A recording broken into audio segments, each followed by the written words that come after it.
Hello and welcome. Today you're going to learn how to make a quick and healthy spaghetti dinner that is macronutrient friendly. It is one pot, so it's super simple and most importantly, kid approved, crowd pleasing.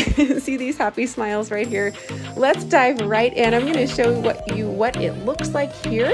Before we get started, the entire recipe is below this video in the description. Here's a picture though. It's kind of fun to see what you're going to be using. And also that protein pasta is amazing. I'm going to even show you a substitute later that will lower the carbs even further. So let's get started. You're going to go ahead and get your water boiling right there.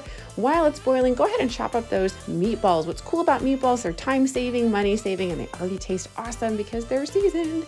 You can cut them up like this, of course, with a knife, or if you have a food processor, I wanted to show you, this is an awesome time saving tool. Simple slicing blade right here. You're just going to pour the meatballs in, turn it on and go. And it's a really fun and easy way to actually incorporate the kiddos, because here we go.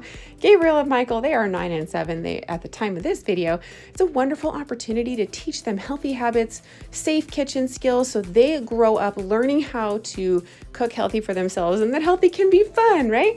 Really includes them and teaches them as well. So here's what it looks like with all those meatballs mixed up. Easy peasy, took like 10 seconds to do that. Now here, of course, is your pasta. The protein pasta already is going to be a more macronutrient friendly option. Cook it for about 10 minutes, get it nice and soft. Rinse it out in your typical strainer, and here is an option for you as a substitute. It's going to lower the carbs even further. You can see it's 5 carbs for the whole bag. I would use 2 bags for this recipe. Now here you're going to see all the colors, hidden veggies, so much happening right there with the seasoning. And then when you mix it up, it looks totally normal, right? And it's so delicious. And because there's so much in there in the pot, I do find that it's easier for people to eat it if you do this, cut it up with the scissors.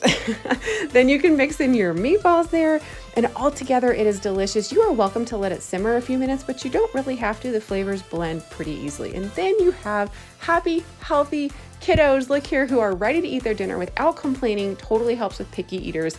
And the most important thing is that our family is being happy and healthy together. So I hope that helps you do that too.